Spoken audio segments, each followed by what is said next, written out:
Welcome to the Saturday News Rundown, your comprehensive guide to the week's most significant stories from a conservative perspective. In this edition, we cover key political developments, international affairs, economic updates, and cultural events.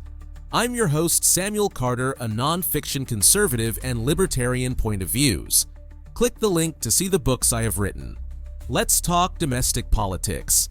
President Trump's call for primary challenge against Representative Thomas Massie.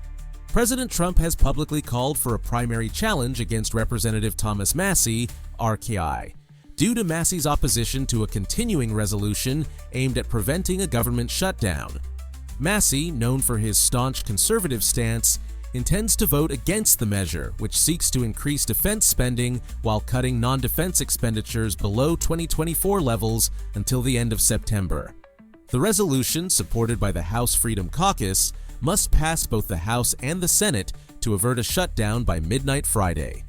Trump criticized Massie on Truth Social, citing his consistent no votes and accusing him of grandstanding.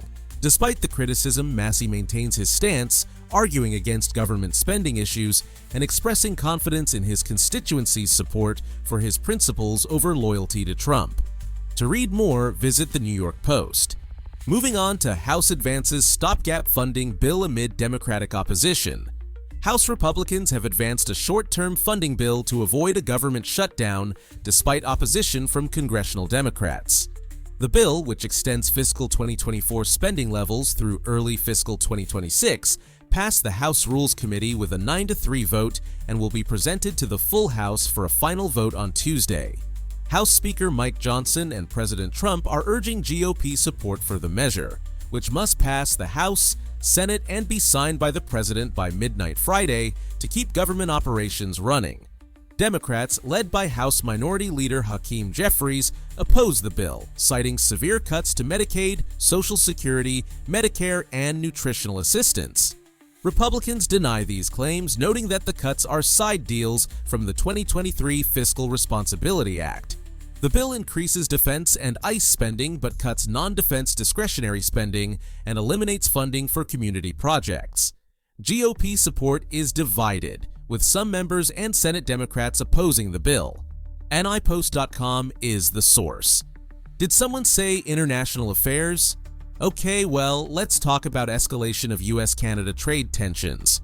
President Trump has intensified the trade conflict with Canada by labeling it a tariff abuser and announcing a plan to reciprocate tariffs.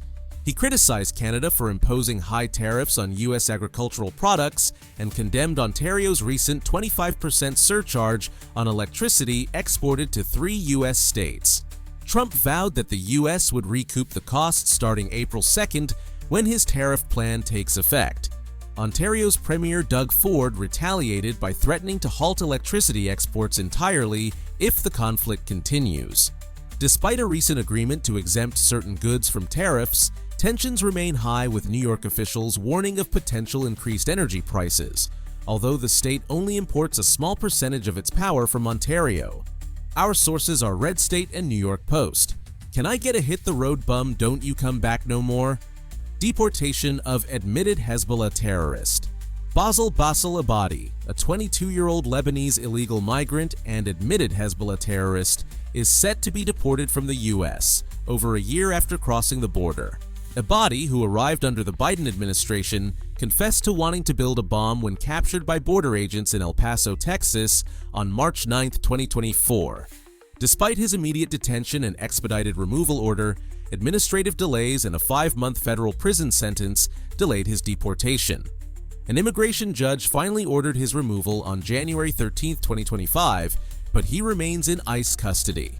During his screening, Abadi expressed a desire to escape from Hezbollah.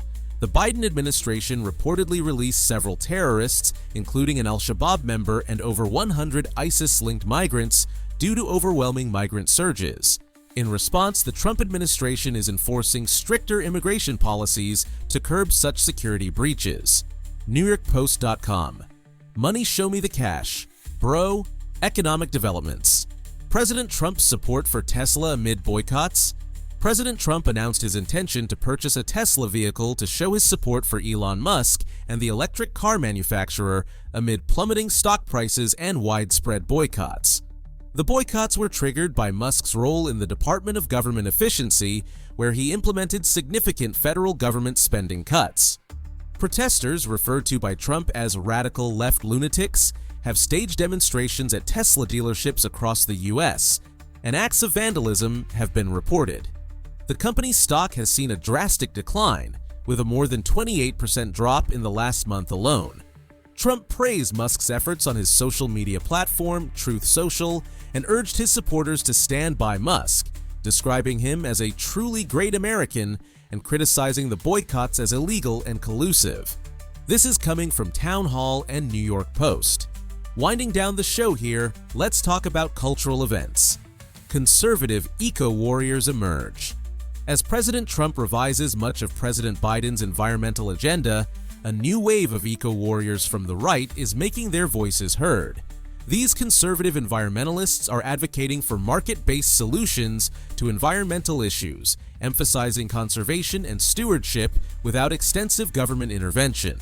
This movement signifies a shift in the traditional conservative approach to environmentalism, aiming to balance economic growth with ecological responsibility. NewYorkPost.com. Vice President J.D. Vance wins CPAC straw poll. I'm not surprised I love our VP. Vice President J.D. Vance was the overwhelming choice of GOP activists to be the 2028 Republican presidential nominee, according to the annual Conservative Political Action Conference CPAC straw poll. Vance secured a significant lead over other potential candidates, reflecting his strong support within the conservative base. This victory positions him as a prominent figure in the future of the Republican Party. NewYorkPost.com. Thank you for joining us on this edition of the Saturday News Rundown. Stay informed and engaged as we continue to bring you the latest developments from a conservative perspective. Share and like to let us know you want more content like this. Until next time, enjoy some of my books. Have a great weekend.